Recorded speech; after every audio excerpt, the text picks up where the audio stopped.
I'm John Law, this is Chasing Cars, and next to me is Audi's midsize car, the one that got its mojo back in 1994 when it picked up the A4 badge after the Audi 80 badge. It's now gone through a name change to A5 and S5, but I'm not going to labour the point because it's still very much a rival for the BMW 3 Series, Mercedes-Benz C-Class and Genesis G70. And in today's video, I'm going to tell you why I think this might be one of the most well-rounded, enjoyable and excellent Audi products of the last 20 years. And I'd love to hear your thoughts and comments on that down below. Hit subscribe to Chasing Cars if you haven't done so already. Let's get into the video. Chasing Cars. Honest reviews of your next car. Brought to you by Budget Direct. Let's start off with pricing and range of the new A5 because you've lost a couple of variants. There's no more coupe or convertible, there's just the sedan, which is more like the old A5 Sportback because it's a liftback, and then you've got the wagon we have here. It starts price-wise at $79,900 before on-road costs. That's a big jump. $8,000 more than the old 35 TFSI S-Line, but that car was seriously cheap. You also get new engines with mild hybrid assistance and obviously a new platform, Premium Platform Combustion. Now Audi is going to fill out the range of the A5 later this year with the introduction of the mid-spec Quattro S-Line and a plug-in hybrid trim as well. That's going to be really interesting because they are both priced exactly the same at $89,900 before on-road costs.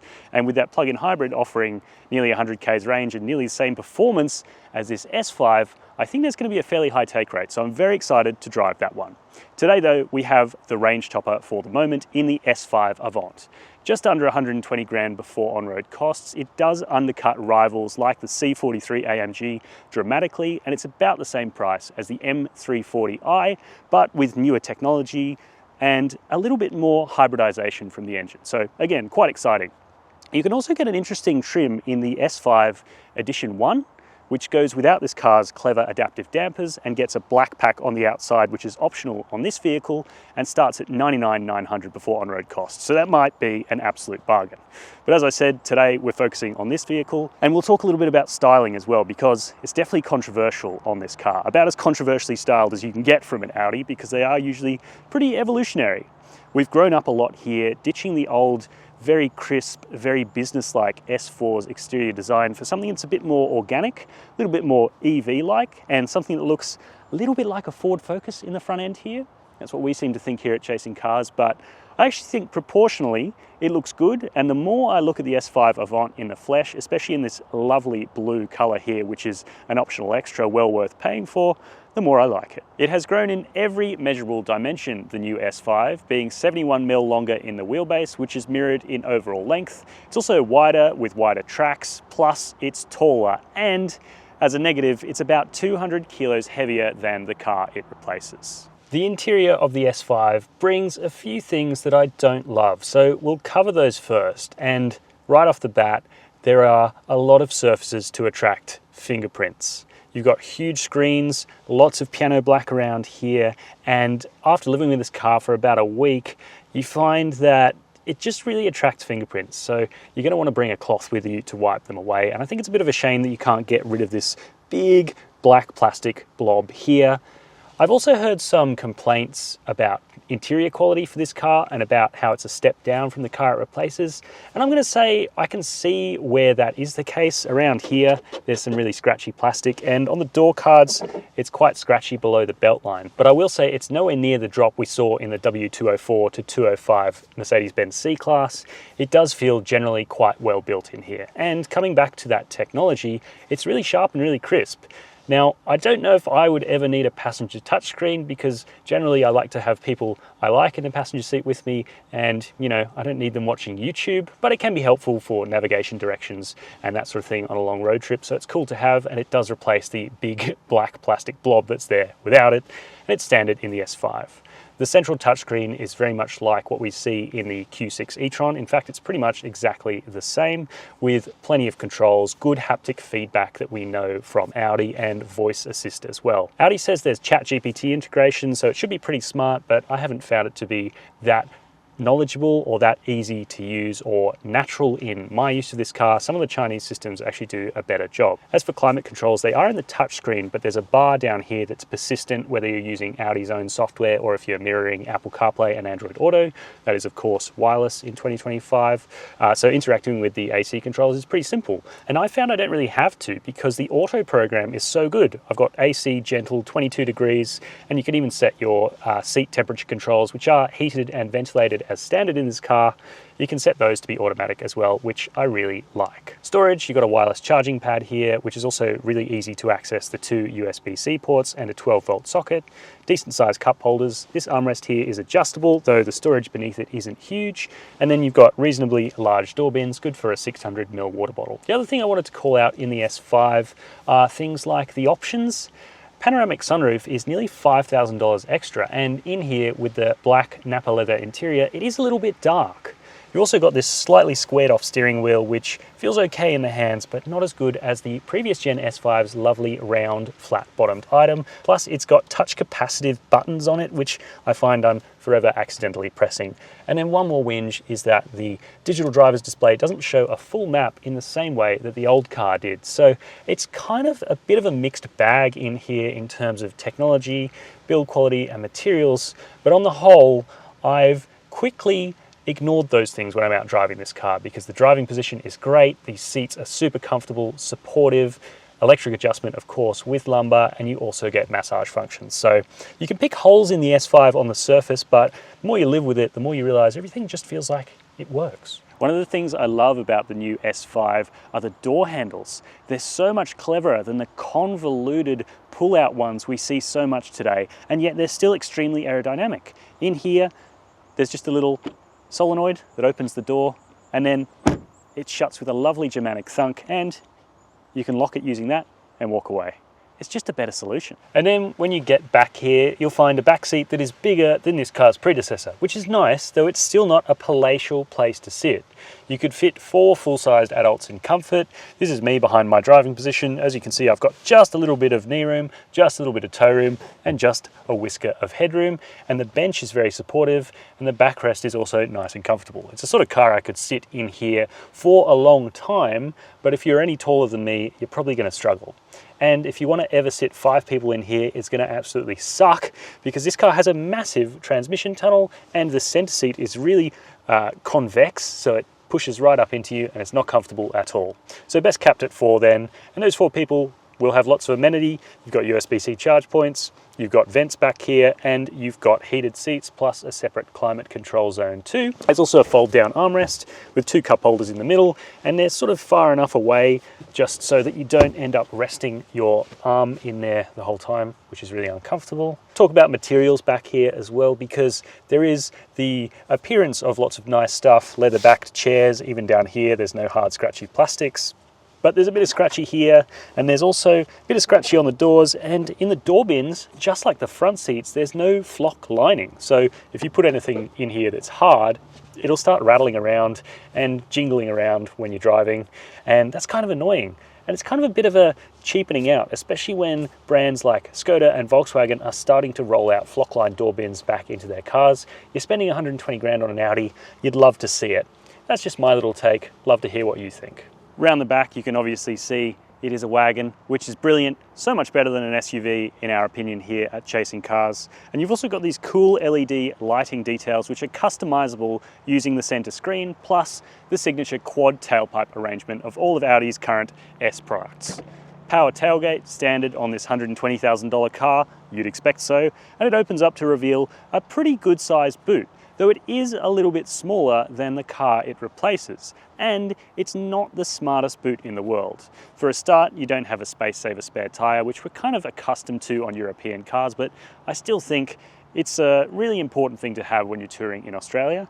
Plus, there's no space under the boot floor for any extra storage. You just got this flat, nicely carpeted boot area with this nice bright work here to stop you scratching any of the bumper bar when you're loading in heavy items. You do have some niceties, a standard boot net down here, an elastic band to hold things that might slide around, and a netted boot cubby off to the side, plus shopping bag hooks and remote tabs to fold the 40-20-40 split second row. With the new hybrid system, fuel use has improved quite significantly from the previous generation, and it's now down to 7.2 litres per 100 Ks in the ADR combined cycle. In the real world, we saw more like 8.5 litres per 100 Ks with a mix of country road driving and urban running. Servicing is due every 12 months and 15,000 Ks, and the warranty is 5 years or unlimited kilometres. And now we come to the driving of the Audi S5 Avant. I'm going to start by talking about how it does everyday duties. And it does those very well indeed. Audi's new mild hybrid plus system kind of splits the difference between a traditional mild hybrid, which can't drive the wheels, and something like a Toyota plugless hybrid, which mostly drives the wheels. This system is somewhere in between those two, so I can roll around quietly at up to about 10 Ks an hour, which actually surprised me. I was driving through a shopping centre car park the other day, and I was just, gently surprised by how quiet and serene this car was, and then I noticed the engine was turned off. We were doing about 10-12 Ks an hour through there, so that's nice. It also acts as an auto stop-start system, so when you're stopped at the traffic lights, it'll be turned off and then it'll gently turn on, and it seems to work pretty well. I had reached for the auto start-stop turn-off feature though, and you can't do that because it is a hybrid. You've got to have the system in sport mode. So good and comfortable around town. The suspension in this car actually was somewhat tuned in Australia. It doesn't have a bespoke tune for our market, but we share the same settings as in Europe, and those settings were honed here. And the result is a car that rides and handles with such aplomb. It is so well judged, this car. For a sporty but never tiring car, it just hits all the right marks. It's really plush in comfort mode. We've got adaptive dampers here, which have 3 settings. We've got comfort, balanced, and dynamic. And comfort, it's on the border of being just a little bit too soft around town. Balanced ratchets control up a couple of steps and still is never harsh. I think that's the perfect mode for me. So I've set up my individual to have balanced engine, steering, and damper settings, and I find that to be really, really nice every day. And then you've got dynamic as well. We can access via the touchscreen or simply just by cycling through them using the drive select button down there. And dynamic wakes the car up a little bit more, adds more control, a couple of shades of extra firmness in the suspension, and those 20-inch alloys do occasionally catch the odd sharp-edged bump, but really dynamic is genuinely usable. It feels like more like where the old car sat in comfort mode. So I think there's some real great sophistication going on there in the dampers. We'll talk about the engine as well, because this V6 is a development of the previous V6. It's the same cc's, so 2995 cc's, so a 3-litre single turbo V6, but obviously we've got that mild hybrid drive, which, as I discussed before, works really nicely around town, but also wakes this car up massively when it comes to responses. 0 to 100 kilometre an hour time has fallen from 4.9 seconds in the previous car to 4.5 second claimed, and actually we've tested it at 4.4 seconds in typically conservative Germanic style. They have underquoted the speed of this car. 270 kilowatts, so up 10 kilowatts, and 550 newton meters, so up 50 newton meters from before. Those outputs are still, torque is in line with the BMW B58 straight six, power's a little bit down, but as I said, that mild hybrid plus system makes it feel faster in the real world. And the other big thing is we've gone from an 8-speed automatic to a 7-speed dual clutch transmission as standard in this car. And again, this has quite a transformative effect on response. I'll start driving a little bit more quickly now. We're at the Chasing Cars private test track. And honestly, normally I love steering wheel paddles, but in the week of driving this thing, I've not had to use them once. The automatic transmission just predicts what you want really well. It holds gears when you need it to. Hear that crisp shift? It's really impressive. And then on the downshift, it gives you those exactly when you want them as well. So yeah, all around, it's a pretty well refined, pretty smart package. But what about when it comes to driving quickly? Because fast Audis for a long time have sort of been decent at going briskly, but they've kind of fallen down when it comes to really getting stuck in. A lot of weight over the nose, a Quattro all-wheel drive system that biases control over enjoyment. So what of the new S5? The old car was really fun. It had a Quattro all-wheel drive system that could send 85% of the power to the rear axle, and an optional Quattro Sport limited differential, which is an electronically controlled limited slip diff. That's now standard on all S5s, including the Edition ones, and it gives this car a distinct character of kind of a little bit of a hoon. It's really nice and quick. Turn in from the steering is sharp, and then it'll actually oblige you little oversteer slides. You're not getting big Larry things like you get in a BMW M3. It is of course all-wheel drive, and you've still got ESC in sport mode, but it does just give you that little bit of extra playfulness, that neutral steer under throttle that you might not have expected from a fast Audi. And it's actually really quite fast. I wasn't expecting that. The numbers on paper, they don't look that spectacular, 270 kilowatts. And when you consider the weight figure of this car, which is over 2 tons, you think, oh, that thing's not going to be super quick. Even the 0 to 100k an hour time is rapid, but in today's era where we're seeing under 4 seconds from performance cars seemingly easily, you don't expect what you get in the real world. So in that sense, the S5 really is more than the sum of its parts.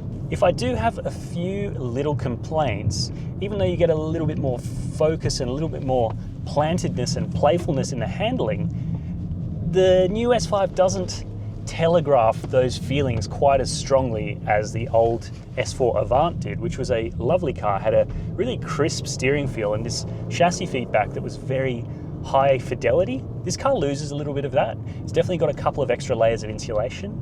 And also in terms of engine noise, the V6 may sound lovely and warbly outside the car, but inside it is just a little bit muted. I'll show you what it sounds like outside first.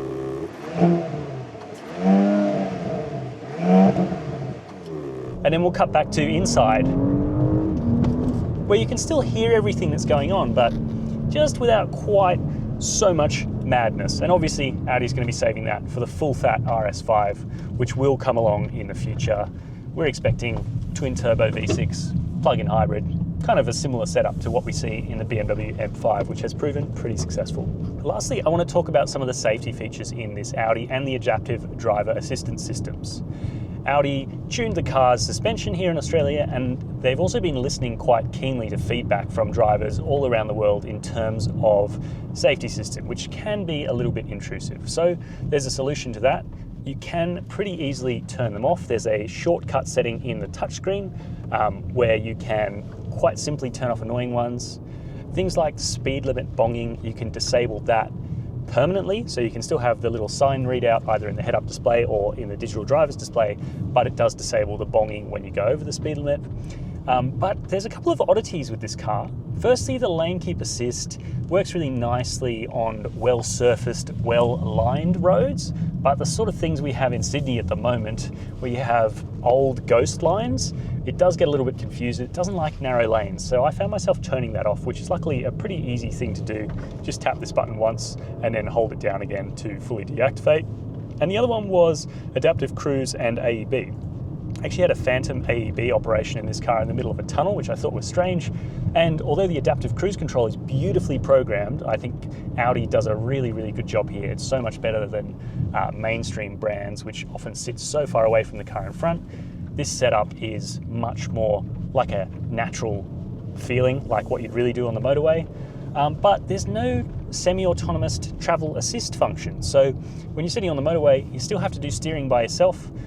Audi says that this will come in a software update, though it's not an over-the-air software update that this car can handle. It's actually going to be a year model update, so you'll need to go back to your dealer to get that installed. So I do think that is a bit of a strange thing not to have at launch, especially for a premium car that costs nearly 120 grand. But on the whole, the Audi S5 is an absolute joy to drive. I would happily own one of these any day of the week. It's fast, refined, comfortable, and just so pleasingly mature. Time for the honest, 100% independent Chasing Cars verdict on the new Audi S5 now that we've driven it on Australian roads. And I got to say, what I said at the top, one of the best Audis in the last 20 years, I do think it is a really well executed vehicle, but it's not without fault. During testing, we had a couple of those niggling safety issues I already mentioned. Plus, I think it's a little bit weird that Audi hasn't bothered to put the travel assist semi-autonomous driving features on these cars from launch, and that boot isn't as practical as the car it replaces. But as a whole package, a vehicle that costs about $120,000 yet seems to deliver the right blend of speed, comfort, and driving involvement, there isn't that much out there that's better. I'd love to drive it back to back with the also excellent M340i to confirm that, so let me know if you want to see that in the comments section down below. While you're there, why not hit subscribe to Chasing Cars, and as always, thank you very much for watching.